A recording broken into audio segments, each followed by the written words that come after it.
السلام علیکم ورحمۃ اللہ وبرکاتہ۔ بسم اللہ الرحمن الرحیم۔ کن دنوں میں روزہ رکھنے سے ہمیں ممانعت کی گئی ہے اور کن دنوں میں روزہ رکھنا حرام ہے؟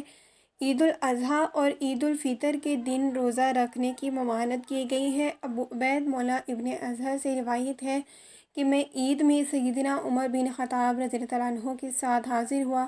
آپ آئے اور نماز پڑھی، پھر فارغ ہوئے اور لوگوں کو خطبہ دیا اور کہا کہ یہ دونوں دن ایسے ہیں کہ رسول اللہ صلی اللہ علیہ وآلہ وسلم نے ان دونوں دنوں میں روزہ رکھنے سے منع کیا ہے۔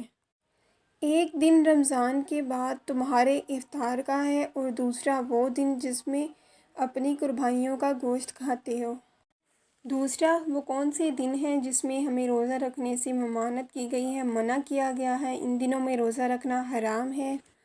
رسول اللہ صلی اللہ علیہ وآلہ وسلم نے فرمایا، ایام تشریق یعنی کہ 11، 12 اور 13 ذوالحج کے دن کھانے پینے کے دن ہیں، اور ایک روایت میں ہے کہ اللہ تعالیٰ کو کثرت سے یاد کرنے کے دن ہیں۔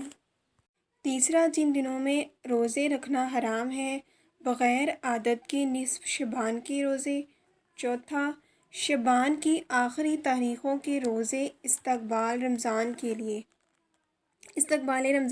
رکھنا، یہ بخاری 1914 میں ہے۔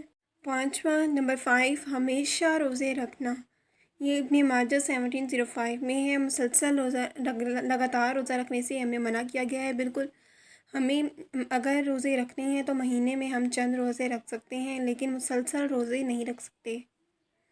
نمبر 6 جمعے کا الگ روزہ رکھنا، یہ بخاری 1975 اور مسلم 1401 میں ہے۔ صرف جمعے کے دن کی روزے کی ممانعت ہمیں اس طرح کی گئی ہے کہ سیدنا ابو ہریرہ رضی اللہ عنہ کہتے ہیں کہ رسول اللہ صلی اللہ علیہ وآلہ وسلم نے فرمایا، کوئی شخص صرف جمعے کے دن کا روزہ خاص کر کے نہ رکھے مگر یہ کہ اس سے پہلے یا اس کے بعد بھی روزے رکھے۔ سیدنا ابو ہریرہ رضی اللہ عنہ نبی کریم صلی اللہ علیہ وآلہ وسلم سے روایت کرتے ہیں کہ آپ صلی اللہ علیہ وآلہ وسلم نے فرمایا، نہ تو کوئی شخص جمعے کی رات کو سب راتوں میں جاگنے اور نماز کے ساتھ خاص کرے، اور نہ اس کے دن یعنی جمعے کو سب دنوں میں سے روزے کے لیے خاص کرے، نہ ان دنوں میں عبادت کے لیے جمعے کو خاص کیا جائے، نہ جمعے کو عبادت کے لیے خاص کیا جائے اور نہ جمعے کو روزے کے لیے خاص کیا جائے کہ ہم پورے مہینے میں یا پورے ہفتے میں صرف جمعے والے دن روزہ رکھیں یا صرف جمعے کو عبادت کریں، مگر یہ کہ وہ ہمیشہ کسی خاص تاریخ میں مثلاً ہر ماہ کی پہلی اور آخری تاریخ وغیرہ میں روزے رکھتا ہو اور اس میں جمعہ آ جائے۔ مطلب کہ اگر آپ نے منت مانگی ہے یا آپ کی نذر ہے یا آپ نے یہ عہد کیا ہوا ہے کہ آپ نے ہر مہینے میں پہلی، آخری یا درمیانی، 11ویں، 12ویں یا 13ویں، 14ویں یا آپ نے جو دن فکسڈ کیے ہوئے ہیں اس میں اگر جمعہ آ جائے تو اس میں آپ روزہ رکھ سکتے ہیں، لیکن جمعے کے دن کو خاص کر کے آپ روزہ نہیں رکھ سکتے۔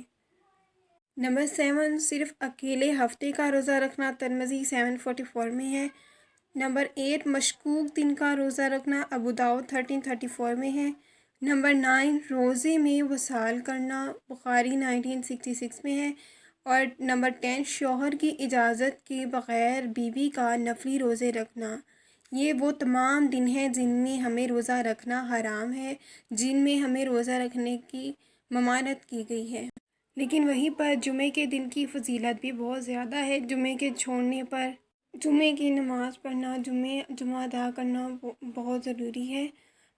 حکم بن مینا سے روایت ہے کہ سیدنا عبداللہ بن عمر اور سیدنا ابو ہریرہ رضی اللہ عنہ نے ان سے بیان کیا کہ انہوں نے رسول اللہ صلی اللہ علیہ وآلہ وسلم سے سنا، آپ صلی اللہ علیہ وآلہ وسلم اپنے ممبر کی لکڑیوں پر فرما رہے تھے، لوگ جمعہ چھوڑ دینے سے باز آ جائیں، نہیں تو اللہ تعالیٰ ان کے دلوں پر مہر لگا دے گا اور وہ غافلوں میں سے ہو جائیں گے۔